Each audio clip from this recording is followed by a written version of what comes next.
Everyone, welcome to friends chemistry classes. आज के lecture में हम लोग क्या पढ़ने वाले हैं।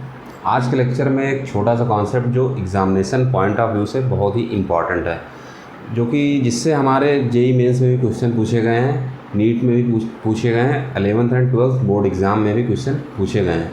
तो आज मैं आपको एक कॉन्सेप्ट सिखाता हूँ।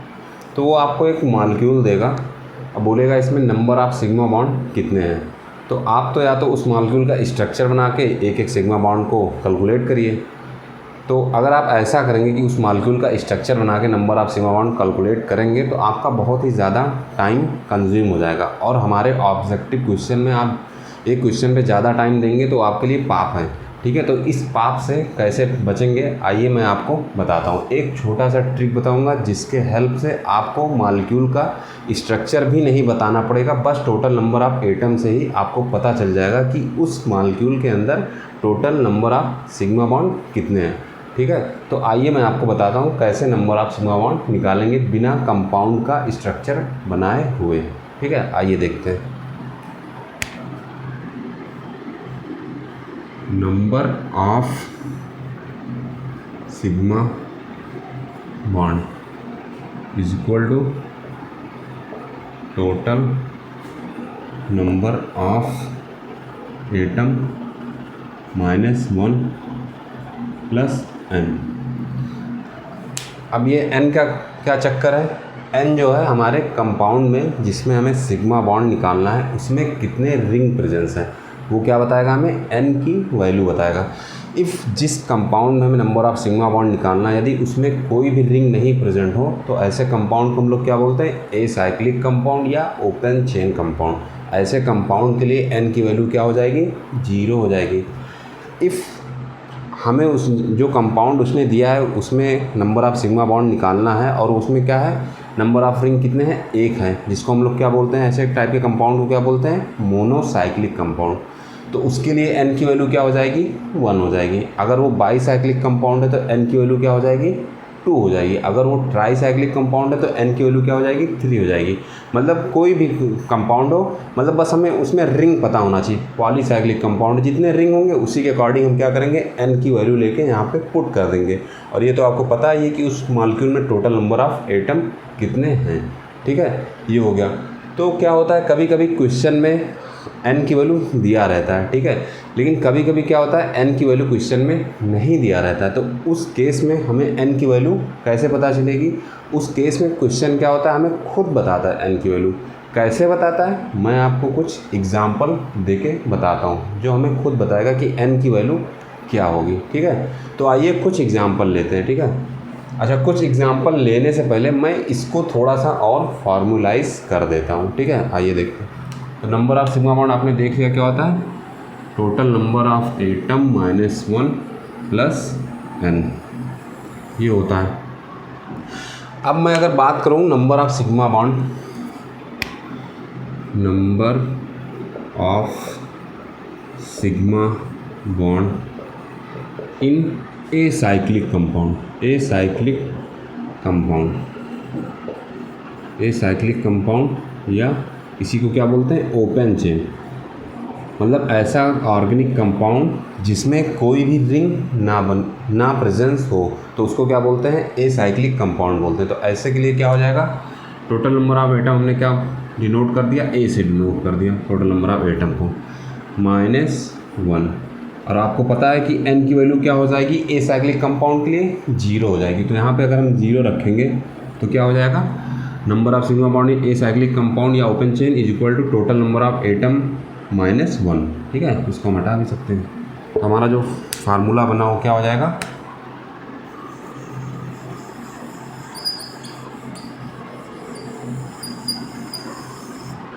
एक ही चीज़ के लिए है आपका, एसाइक्लिक कंपाउंड के लिए, acyclic compound.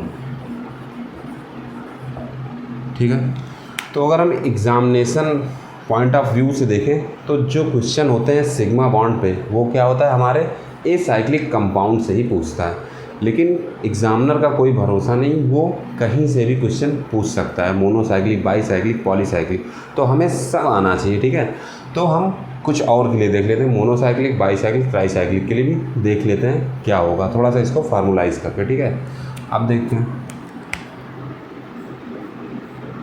Number of sigma bond in monocyclic compound, monocyclic compound क्या हो जाएगा, टोटल नंबर ऑफ एटम जिसको हमने किस चीज़ से डिनोट किया है, ए से, फिर क्या है -1, फिर क्या है +n, n की वैल्यू क्या हो जाएगी, क्योंकि ये मोनोसाइक्लिक कंपाउंड है तो n की वैल्यू क्या हो जाएगी 1 हो जाएगी, तो यहाँ पे हम क्या रख देंगे 1। ठीक है, तो 1 से 1 क्या हो जाएगा, कैंसिल हो जाएगा, तो मतलब क्या हो जाएगा आपका number of sigma bond in monocyclic compound is equal to total number of atom. केवल हम क्या करेंगे, अगर कोई कंपाउंड हमें दिया गया है उसमें एक रिंग बन रही हो तो उसमें जितने टोटल एटम होंगे वही क्या हो जाएगा, नंबर ऑफ सिग्मा बॉन्ड हो जाएगा। ठीक है,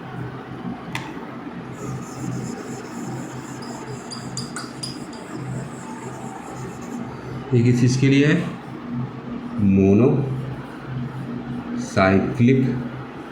कंपाउंड। मोनोसाइक्लिक कंपाउंड जैसे हम क्या ले लें एग्जांपल, बेंजीन। बेंजीन में कितने रिंग हैं, एक रिंग है, ये क्या हो गया आपका बेंजीन। अगर हम बात करें बाईसाइक्लिक कंपाउंड की, number of sigma bonds in bicyclic compound, bicyclic compound क्या हो जाएगा, total number of atom A, फिर -1, और जैसा कि ये बाईसाइक्लिक कंपाउंड है तो n की वैल्यू क्या हो जाएगी 2 हो जाएगी, तो यहाँ पे जब हम 2 रखेंगे तो -1 + 2 क्या हो जाएगा +1, हम इसको हटा के यहाँ पे +1 डायरेक्ट कर दे रहे हूँ। तो अगर कोई बाईसाइक्लिक कंपाउंड है तो उसमें अगर आपको सिग्मा बॉन्ड निकालना है तो क्या करेंगे, उसमें देख लेंगे टोटल नंबर ऑफ एटम कितने हैं, उसमें +1 ऐड कर देंगे, वो आपका क्या हो जाएगा, total number of sigma bond निकल जाएंगे उस कंपाउंड में। एक ही चीज़ के लिए है, बाईसाइक्लिक कंपाउंड के लिए क्या हो गया आपका, जैसे एग्जांपल नेपथलीन। नेपथलीन में कितने रिंग होते हैं, 2 रिंग होते हैं। ठीक है, ये हो गया आपका नेपथलीन। अब देखते हैं ट्राईसाइक्लिक कंपाउंड, जैसे हमने मोनोसाइक्लिक देखा, बाईसाइक्लिक देखा, एसाइक्लिक देखा, अब देखते हैं ट्राईसाइक्लिक कंपाउंड में नंबर ऑफ सिग्मा बॉन्ड्स इन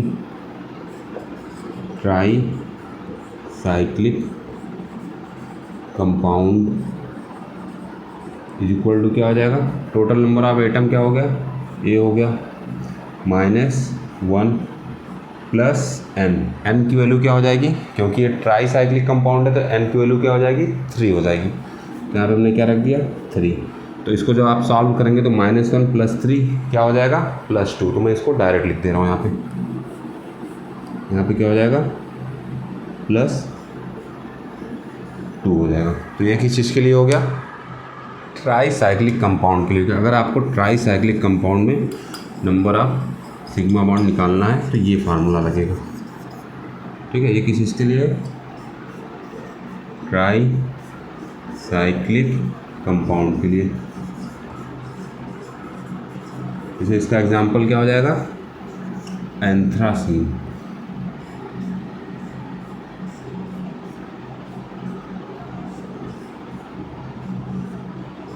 इसमें क्या होते हैं, 3 रिंग प्रेजेंस होते हैं, तो n की वैल्यू क्या हो जाएगी 3 हो जाएगी।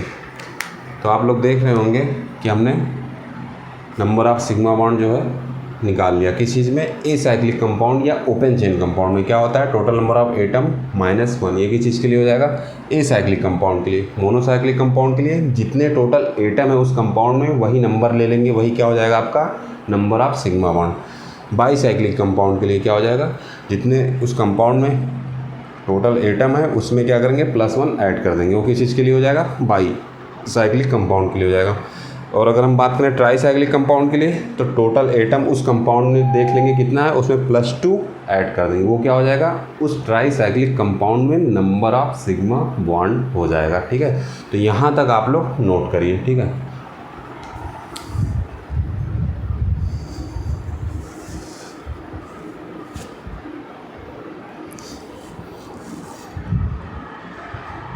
ठीक है, हो गया। अब आते हैं हम लोग कुछ एग्जांपल देते हैं। इसको मैं हटा रहा हूँ।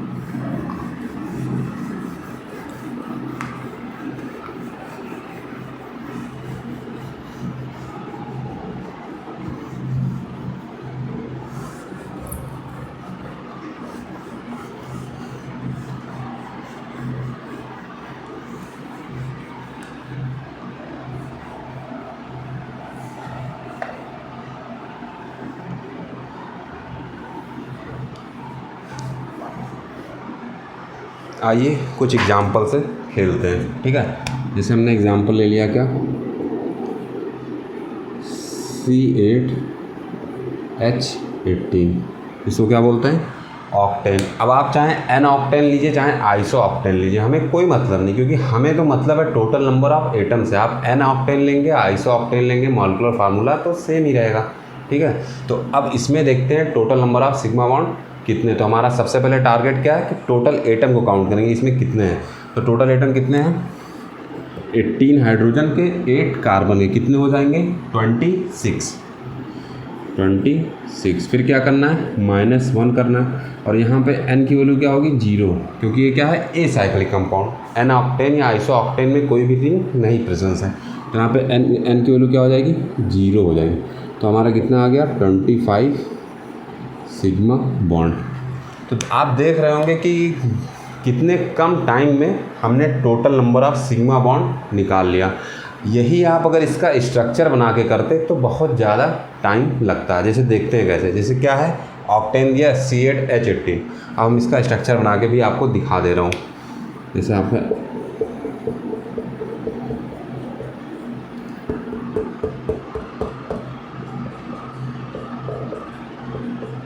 ये क्या हम बना रहे हैं, एन ऑक्टेन का स्ट्रक्चर बना रहे हैं, नॉर्मल ऑक्टेन।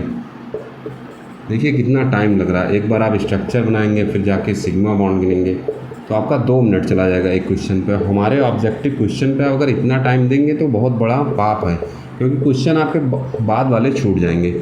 ठीक है, अब देखते हैं, देखिए कैसे आया 25 सिग्मा बॉन्ड। देखिए 1 2 3 4 5 6 7 8 9 10 11 12 13 14 15 16 17 18 19 20 21 22 23 24 25। देखिए 25, और ये कितने आसानी से आ गया बिना स्ट्रक्चर बनाए। और इसको आप पहले एक बार स्ट्रक्चर बनाएंगे, फिर एक बॉन्ड को काउंट करेंगे, तो उसमें बहुत ज़्यादा टाइम लग जाएगा। तो है ना ये ट्रिक, कितना अच्छा ट्रिक है कि बिना स्ट्रक्चर बनाए आपको नंबर ऑफ सिग्मा बॉन्ड ज़्यादा से ज़्यादा 10 से 15 सेकंड में ही पता चल गया। अगर आप ऐसे करेंगे तो बहुत ज़्यादा टाइम लगेगा, तो बाद में क्वेश्चन आपके छूटने की प्रोबेबिलिटी बढ़ जाएंगे। ठीक है, तो ये हो गया। अब इसके बाद और कुछ एग्जांपल लेते हैं। इसको मैं हटा रहा हूँ। जैसे मैंने ले लिया, दूसरा एग्जांपल ले लिया मैंने, एसीटोन CH3CO CH3। ठीक है, अब देखते हैं एसीटोन में कितने सिग्मा बॉन्ड है। ठीक है, एसीटोन में कितने सिग्मा बॉन्ड। यहाँ पे सबसे पहले हमारा टारगेट क्या है कि मॉलिक्यूल के अंदर टोटल एटम कितने हैं। हमारा पहला टारगेट ये है, तो देखते हैं 1 3 4 5 6 7 3 10। टोटल एटम कितने हो गए, 10 हो गए।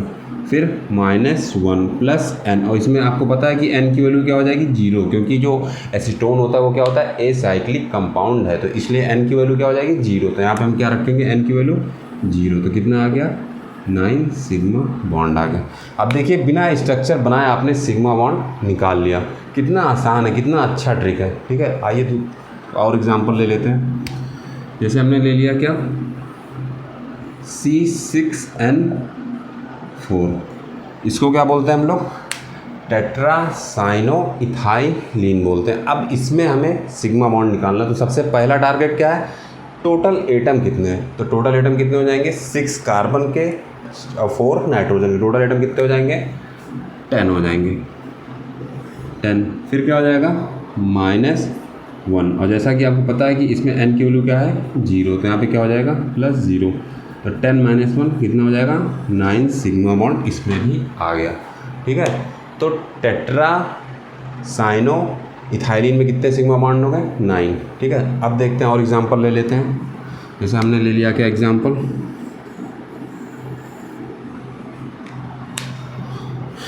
चलिए इसके बाद हमने ले लिया एग्जांपल आपका C6H5CHO। इसको क्या बोलते हैं बेंजल्डिहाइड बोलते हैं। इसमें n की वैल्यू क्या होती है, क्योंकि इसमें एक रिंग पाई जाती है तो इसमें n की वैल्यू क्या हो जाएगी 1 हो जाएगी। अगर इसमें आपको नंबर ऑफ सिग्मा बॉन्ड निकालना है तो क्या करेंगे, सबसे पहले देखेंगे टोटल एटम कितने हैं हमारे मॉलिक्यूल में। तो आइए देखते हैं 6, 5, 11, 12, 13, 14 कितने हो गए 14। तो 14 टोटल एटम हो गए -1 और प्लस n की वैल्यू क्या है 1, तो 1 से 1 कट के कितना आ गया 14 सिग्मा बॉन्ड। तो हमें क्या पता चला कि अगर हमारा मॉलिक्यूल मोनोसाइक्लिक है तो वो हमारे लिए सबसे आसान, उसमें कुछ करना ही नहीं, बस हमें क्या करना है total number of atom count करना है, वही हमारा क्या हो जाएगा सिग्मा बॉन्ड हो जाएगा। देखिए कैसे 14 सिग्मा बॉन्ड बेंजल्डिहाइड में आ गया। ठीक है, इसके बाद मैं एक एग्जांपल देने जा रहा हूँ आपको जो नीट में पूछा गया। उसने पूछा था कि इथाइल एसीटोएसीटेट में कितने नंबर ऑफ सिग्मा बॉन्ड हैं। ठीक है, और सबसे खुशी की बात यह है कि उन्होंने उसका स्ट्रक्चर दे रखा था, इथाइल एसीटोएसीटेट का स्ट्रक्चर दे रखा था। अगर वो केवल नाम से पूछ लेते तो हमें थोड़ा प्रॉब्लम हो जाती। क्या प्रॉब्लम हो जाती स्ट्रक्चर बनाने में, लेकिन उन्होंने स्ट्रक्चर दे रखा था। क्या है ethyl acetoacetate CH3 CO CH2 CO C2H5 क्या बोलते हैं इथाइल एसीटोएसीटेट इसको बोलते हैं। अब देखते हैं इसमें n की वैल्यू क्या है। इसमें n की वैल्यू क्या होगी 0 होगी, क्योंकि इसमें कोई भी रिंग नहीं प्रेजेंस है। तो यहाँ पे देखते हैं टोटल एटम कितने हो जाएंगे। देखिए 1, 3, 4, 5, 6, 7, 2, 9, 10, 11, 12, 2, 14, 5, 19, तो क्या हो जाएगा 19। फिर -1 + 0 तो कितने हो जाएंगे 18 सिग्मा बॉन्ड हो जाएंगे। इसमें इथाइल एसीटोएसीटेट में कितने सिग्मा बॉन्ड हो जाएंगे 18। कैसे आपने देखा कितने एटम है टोटल 1, 3, 4, 5, 6, 7, 2, 9, 10, 11, 12, 14 और 5, 19 होगा। फिर हमें क्या करना है -1 करना हो, जैसा कि इसमें कोई भी रिंग नहीं प्रेजेंस है, मतलब ये ए साइक्लिक कंपाउंड है। तो क्या हो जाएगी 19 - 1 = 18 सिग्मा बॉन्ड। ठीक है, अब आप लोग सोच रहे होंगे सर क्या हम इसको इनऑर्गेनिक मॉलिक्यूल पे भी लगा सकते हैं। जी बिल्कुल लगा सकते हैं। आइए मैं आपको कुछ एग्जाम्पल लेके दिखाता हूँ, तब तक आप लोग इसको नोट कर लीजिए।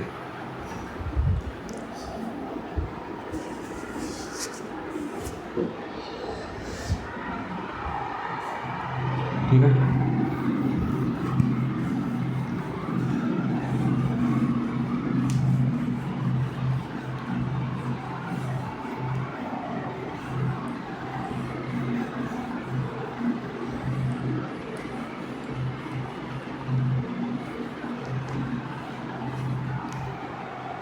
अब देखते हैं हमने इनऑर्गेनिक मॉलिक्यूल ले लेते हैं। जैसे हमने क्या ले लिया H2SO4 सल्फ्यूरिक एसिड। अब अगर आपको इसमें पूछे कि नंबर ऑफ सिग्मा बॉन्ड कितने होंगे तो वही आपको सबसे पहले क्या करना है टोटल नंबर ऑफ एटम देखना है। इसमें टोटल एटम कितने हो जाएंगे 2, 1, 3 और 4 कितने हो जाएंगे 8, 4, 1, 5 नहीं 4, 1, 5 2 7 सिग्मा बॉन्ड 7। फिर -1, फिर n की वैल्यू क्या हो जाएगी 0, तो क्या हो जाएगा 6 सिग्मा बॉन्ड। मतलब टोटल एटम कितने हो गए इसमें 7, 4 और 1, 5 2 7 टोटल एटम हो गए -1 और प्लस n की वैल्यू क्या हो जाएगी इसके लिए, क्योंकि ये एसाइक्लिक कंपाउंड है तो n की वैल्यू क्या हो जाएगी 0 हो जाएगी। तो टोटल इसमें सिग्मा बॉन्ड कितने आ गए 6 सिग्मा बॉन्ड आ गए। अब आते हैं, अब सर आप सोच रहे होंगे कि सर इसको हम H3PO4 पे भी लगा सकते हैं। जी बिल्कुल लगा सकते हैं। आइए मैं दिखाता हूँ आपको। H3PO4 इसको क्या बोलते हैं फास्फोरिक एसिड बोलते हैं। ठीक है, वही चीज़ करना है। सबसे पहले हमें क्या करना है, total number of atom count करना है। तो देखते हैं कितने टोटल एटम है, और इसमें क्या है, कोई भी रिंग नहीं है, ये साइक्लिक कंपाउंड होता है। तो n की वैल्यू यहाँ पे क्या हो जाएगी, 0 हो जाएगी। अब देखते हैं टोटल एटम कितने, 3 1 4 4 8 हो जाएंगे। ठीक है, अब 8 फिर क्या करना है, -1 प्लस n की वैल्यू क्या है, 0, तो इसमें क्या आ जाएंगे, 7 सिग्मा बॉन्ड आ जाएंगे। तो H3PO4 में कितने सिग्मा बॉन्ड आ गए, 7 सिग्मा बॉन्ड। H2SO4 में 6 सिग्मा बॉन्ड। तो यहाँ से आपको एक चीज़ सीखने को मिला होगा कि जो ये हमारा ट्रिक है, number of sigma bond is equal to total number of atom -1 plus n, इस पर कोई रेस्ट्रिक्शन या बाउंडेशन नहीं है। आप इसको किसी भी मॉलिक्यूल पे अप्लाई करिए दिल खोल के। ठीक है, आइए अब और कुछ एग्जांपल ले लेते हैं। जैसे हमने क्या ले लिया, एक बेंजीन का डेरिवेट ले लिया जिसको हम लोग क्या बोलते हैं, टॉलीन बोलते हैं। ठीक है, बहुत ध्यान से आप लोग नंबर ऑफ एटम काउंट करिएगा, क्योंकि नंबर ऑफ एटम कभी कभी काउंट करने में क्या हो जाती है, गलती हो जाती है, जिससे हमारा क्वेश्चन गलत हो जाता है। बहुत ध्यान से आइए देखते हैं। 6 कार्बन के एटम है, 5 हाइड्रोजन के, कितने हो जाएंगे, 11, और एक 12, और 3 कितने हो जाएंगे, 15। और जैसा कि हमें पता है कि इसमें एक रिंग प्रेजेंस है, तो n की वैल्यू 1 हो जाएगी। तो 15 - 1 प्लस n की वैल्यू क्या है, 1, तो 1 से 1 कैंसिल, कितने आ जाएंगे, 15 सिग्मा बॉन्ड। जैसा कि हमने क्या देखा कि जब मोनोसाइक्लिक कंपाउंड होता है तो उसमें हमें total number of atom count कर लीजिए, वही हमारा क्या हो जाएगा, नंबर ऑफ सिग्मा बॉन्ड। उसमें कुछ करने की ज़रूरत नहीं, बस आपको ये पता होना चाहिए अगर वो मोनोसाइक्लिक कंपाउंड है, आप तुरंत क्या करें, number of sigma bond count कर लीजिए, वही आप number of total number of atom count कर लीजिए, वही आपका क्या हो जाएगा, नंबर ऑफ सिग्मा बॉन्ड। ठीक है, ये हो गया। चलिए क्वेश्चन मैं आपको और देता हूँ, इसको आप तब तक नोट कर लीजिए।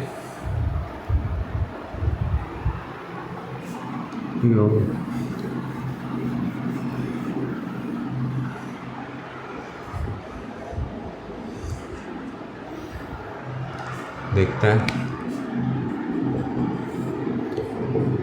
Number of sigma bonds in tricyclic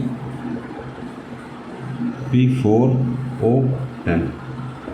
वो आपसे क्या पूछ रहा है कि P4O10 जो है इसमें कितने सिग्मा बॉन्ड होंगे, मतलब ये क्या है, ट्राईसाइक्लिक। देखिए कितना आसान हो गया क्वेश्चन, क्योंकि उसने n की वैल्यू दे दिया। ट्राईसाइक्लिक का मतलब उसमें 3 रिंग है, मतलब n की वैल्यू क्या हो जाएगी, यहाँ पे 3 हो जाएगी। तो हमारा वही टारगेट, सबसे पहले हमें टोटल नंबर ऑफ एटम को काउंट करना है। तो टोटल नंबर ऑफ एटम कितने हो जाएंगे, 10 और 4 कितना हो जाएंगे, 14 टोटल नंबर ऑफ एटम हो गए, -1 प्लस n की वैल्यू कितनी है, 3, तो क्या हो जाएगा, 14 और 3 17 -1 कितना हो जाएगा, 16 सिग्मा बॉन्ड।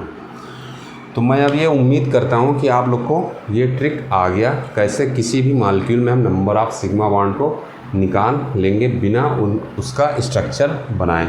ठीक है, तो कैसे होता है, number of sigma bond is equal to total number of atom -1 plus n क्या है, नंबर ऑफ रिंग है।